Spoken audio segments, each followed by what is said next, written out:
Hey, it's Olly, and in this video I want to show you how I've been studying Cantonese at an intermediate level. It's very different to what I used to do when I first started Cantonese, because I found that unlike other languages, Cantonese never really seems to get much easier. There's always new vocabulary to learn.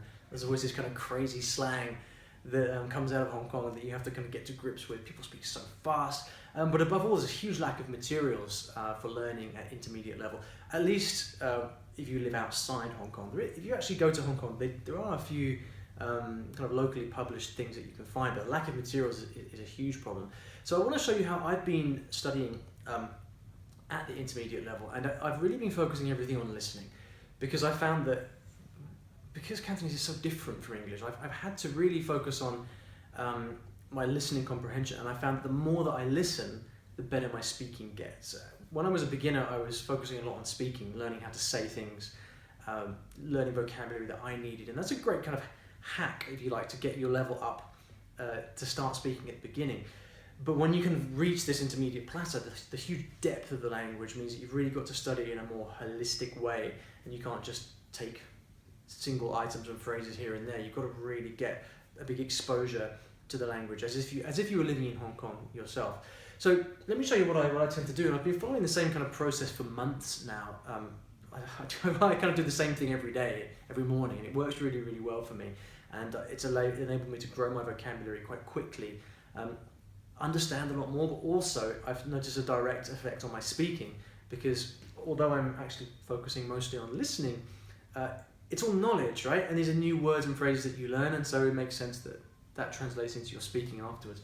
So what I tend to do is to focus on listening to something. I find tracks which are about 3 to 5 minutes long, so they're not too long, otherwise you just get too overwhelmed. So something that's just like 3, 4, 5 minutes long, and I'll start by listening to that over and over and over.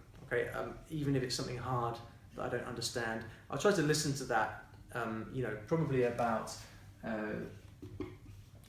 8 to 10 times or so, over and over, trying to pick up new things each time.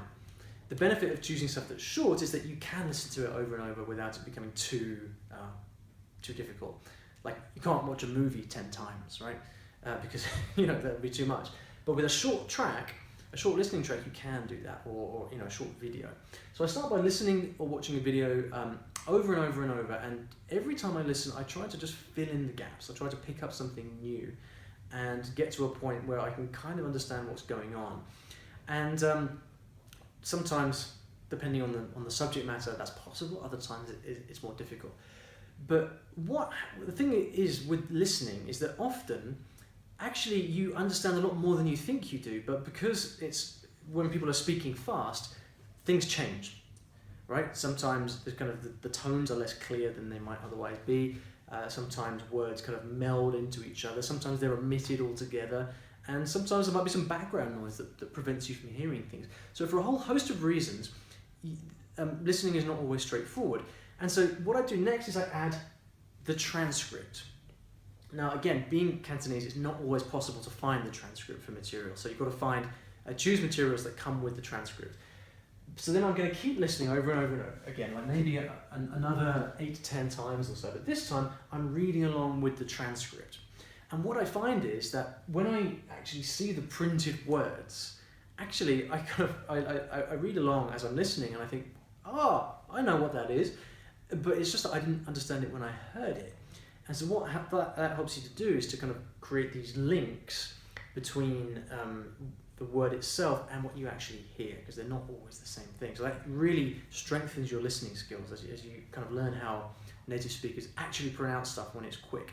All right, so I've listened about quite a few times just to the audio, then I add the transcript and do it another 8 to 10 times or so.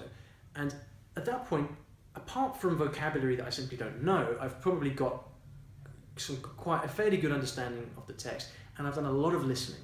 Okay, so that by itself is beneficial. But I want to get from a point then, from like when I kind of understand it, or I follow along, to a point of 100% comprehension. Not everyone likes it, but I like, when I'm working with the text, I like to get to a point where I understand everything, because that's when you learn, right?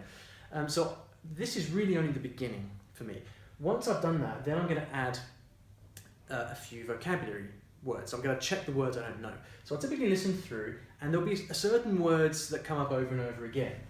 So you might find that you hear this same word comes up, say, 4 times over the course of the track. So then you know that that's important because it's coming up over and over again. So at that point, I'll then take the word and I'll look it up in a dictionary or something, or if you've got a word list like you have here, you can refer to that in the word list and then start to fill in the vocabulary gaps, right? So at that point, once you've listened to it, you've read it, you've checked the key vocabulary, then you really should understand most of what's going on. And so we're gradually reducing the uncertainty and getting to a point where you understand it.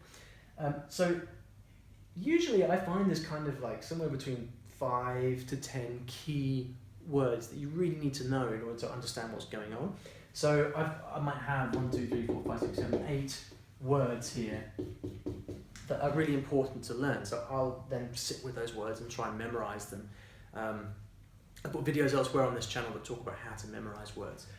But these words are important, right? So you don't just want to let them go. You don't just want to write them down in your notebook and then pretend you're going to learn them later because you know you never do, right? So I actually sit down and spend some effort memorizing them. I actually like to put them in flashcards as well. I find that helps to be able to review them quickly and conveniently. So I've listened, I've read, I've learnt the key vocabulary, but then I really want to understand everything. Okay, so I'm going to then look through the English translation. Most of the time you're not going to have this, but if you do, it's great because then you can just look and you can see the complete English translation, so you know exactly what's being said, and you can really feel like you're inside the text. So you've got to a point where you've listened to it, and then you studied it with the text, and you've got to a point where when you're listening and reading, you can understand everything. All right. Now, what you want to do then, this is the real test to see whether you really learned from this, is take all this away. Get rid of all of this. Take away the text and then go back to simply listening to the audio or watching the video or whatever it may be.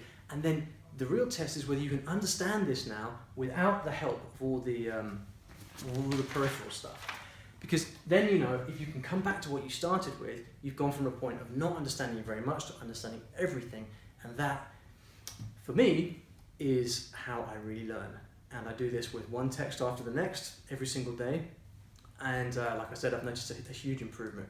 So that's the way I do it. Again, with Cantonese, materials really is the difficult thing. You're lucky enough to have that kind of material that's right for your level, and that's fantastic. Personally, I actually created this stuff by myself. It's a huge library of video and audio recordings of people from Hong Kong actually talking together, complete with transcripts and word lists and all that stuff. So if that's something that you're looking for, then I'll put a link somewhere around here where you can have a look at that, because that might be really useful for you. So I hope this explanation has been useful. Try it out in your Cantonese and let me know how you get on.